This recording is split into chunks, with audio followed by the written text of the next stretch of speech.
খলাকাল ইনসান, যতক্ষণ পর্যন্ত কোরআনের শিক্ষা না হবে ততক্ষণ পর্যন্ত মানুষ হইতে পারবা। এই কোরআন মানুষ হওয়ার শিক্ষা দেয়। এই কোরআন কি শিক্ষা দেয়?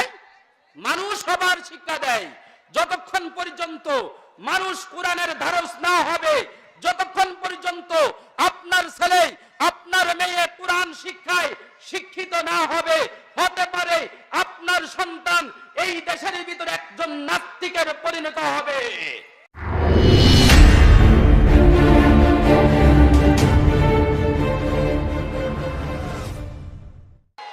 আমার ভাইরা,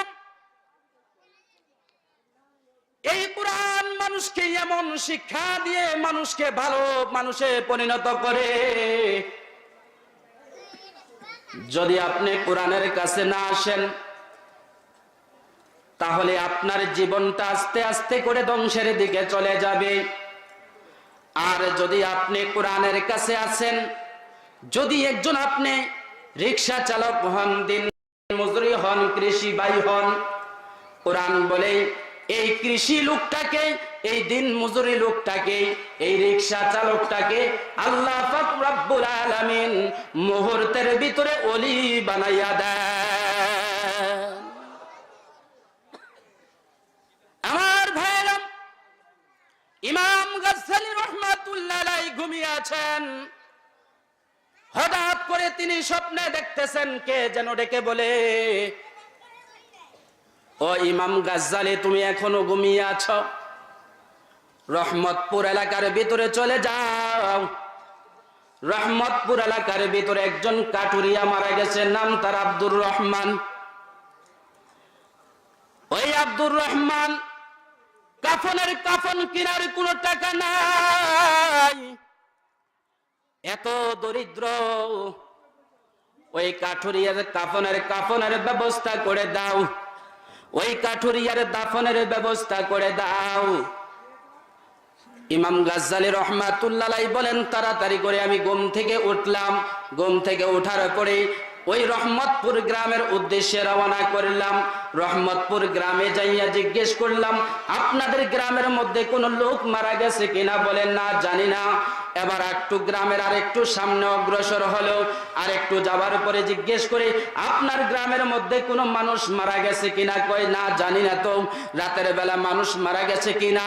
আর একটু গ্রামের শেষ প্রান্তের মধ্যে যখন গেল, যাইয়া দেখে জঙ্গলের কাছে দুইটা বাচ্চা কাঁদতেছে।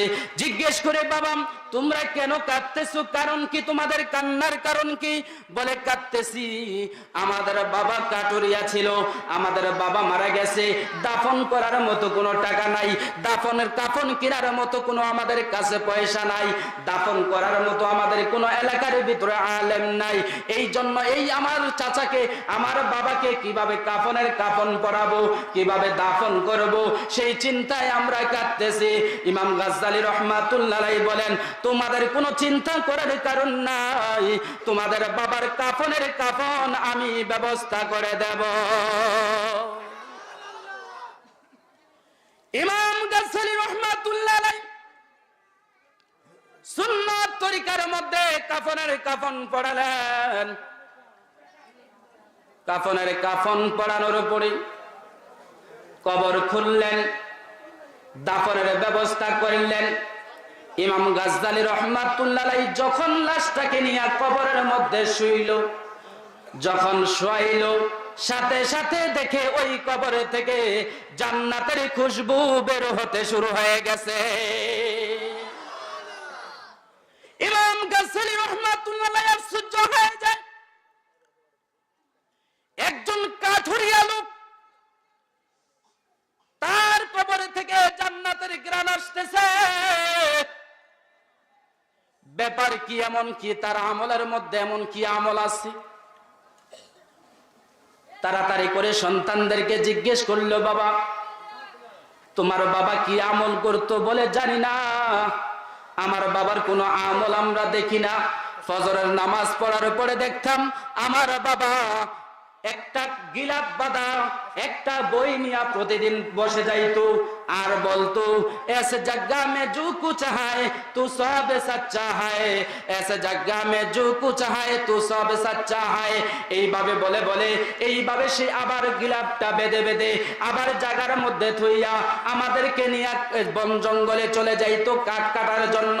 আবার যখন সময় হতো সারাদিন আমরা কাঠ কাটে আবার বাড়ি ঘরের মধ্যে বিক্রি করে বাড়ি ঘরে ফিরতাম। আমার বাবার কোনো বিশেষ আমল আমরা দেখি না। এবার বিবির কাছে গেছে, যাইয়া জিজ্ঞেস করে, মাগো তোমার বাবা এমন তোমার স্বামী এমন কি আমল করতো যেই আমলটার কারণে তোমার স্বামীর কবর থেকে জান্নাতের খুশবু বের হচ্ছে? বলে আমার স্বামী কি আমল করতো এটা আমার জানা নাই, তবে প্রতিদিন দেখতাম আমার স্বামী ওই তাকের উপরে একটা কি বই যেন আছে, বইটাও বেশি ভালো না, ছিঁড়াপার একটা বই, এই বইটাকে নামাইয়া নামাইয়া প্রতিদিন এইভাবে ধরে ধরে বলতো ऐसे जगह में जो कुछ है तू सब सच्चा है ऐसे जगह में जो कुछ है तो सच्चा है। এই জায়গার ভিতরে যা আছে সব সত্য, এই লাইনের ভিতরে যা আছে সব সত্য, এই জায়গার ভিতরে যা আছে সব সত্য, এইভাবে বলতো। আর কোনো বিশেষ আমল দেখি না।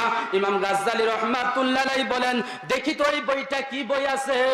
তখন ওই ইমাম গাজ্জালী রহমাতুল্লাহ আলাইহি ওইখান থেকে বইটা নামাইয়া দেখে ওইটা তো দুনিয়ার কোনো সাধারণ বই নয়, এটা হলো আল্লাহর মহাগ্রন্থ আল কুরআন। ওই লোকটা প্রতিদিন কোরআন শরীফ পড়তে পারত না। এখানে অনেক লোক আছে, যুবক ভাই আছে, বৃদ্ধ বাবা আছে, বলে হুজুর আমাদের এমন একটা সময় গেছে কোরআন শরীফ পড়তে পারি না, আছে না নাই? জোরে বলেন আছেন না নাই? কিন্তু আপনি পড়তে পারেন না। কিন্তু এখানের মধ্যে এমন লোক আছেন, এখানে এমন লোক নাই যে হুজুর আমি সূরা ফাতিহা থেকে ফিল পর্যন্ত পড়তে পারি না, আছেন নাকি? সবাই পারেন না? আলহামদু থেকে নিয়ে আলাম তারা পর্যন্ত পারেন না? আলহামদু থেকে নিয়ে আলাম তারা পর্যন্ত এইগুলা কি কোরআনের আয়াত কি আয়াত না? জোরে বলেন আয়াত কি আয়াত না? অনেক ভাইর আছেন কুরআনুল কারীম পড়তে পারেন না, কিন্তু কুরআনুল কারীমের এমন কিছু সূরা এই সূরার ভিতরে আছে। আল্লাহর নবী বলেন, যেই ব্যক্তি সূরাতুল ইখলাস পাঠ করবে দৈনিক 3 বার, কয়বার? আর জোরে বলেন কুল হুয়াল্লাহু আহাদ। এই সূরাটা যদি দৈনিক 3 বার পাঠ করে আল্লাহর নবী বলেন সাথে সাথে তার আমল নামার মধ্যে এক কোরআন খতমের সওয়াব দিয়ে দিবেন।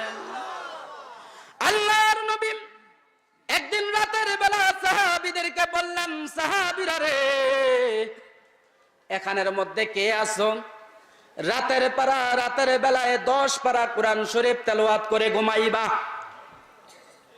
রাতের 8টা বাজে যদি নবীজির দরবার থেকে বাসায় যায়, 10 পারা কোরআন শরীফ যদি পড়ে আধা ঘন্টা করে হলেও 5 ঘন্টার প্রয়োজন। সাহাবীরা চিন্তা করে 5 ঘন্টা কিভাবে সময় কাটামু? 5 ঘন্টা বসে বসে 10 পারা কোরআন শরীফ তেলাওয়াত করা সম্ভব নয়, মাথাটা নিচু দিয়ে রাখছে। আল্লাহর নবী বলেন, এ সাহাবীরা চিন্তার কোনো কারণ নাই। আল্লাহর নবী বলেন, যে রাতের বেলায় সূরাতুল ইখলাস কুল হুয়াল্লাহু আহাদ এই সূরাটা একবার পাঠ করবে, সাথে সাথে তার আমলনামার মধ্যে 10 পারা কোরআন খতম পড়ার সওয়াব দান করে দিবে। এই আমলটা করা যাবে? জোরে বলেন পারবেন? আল্লাহর রাসূল বলেন, মান ক্বারাল কুল হুয়াল্লাহু আহাদ 10 মাররাতিন বুনিয়া লাহু কাসরুন ফিল জান্নাহ। আল্লাহর রাসূল বলেন, যে ব্যক্তি দৈনিক 10 বার কুল হুয়াল্লাহু আহাদ পড়বে, কয়বার? আর জোরে বলেন কয়বার?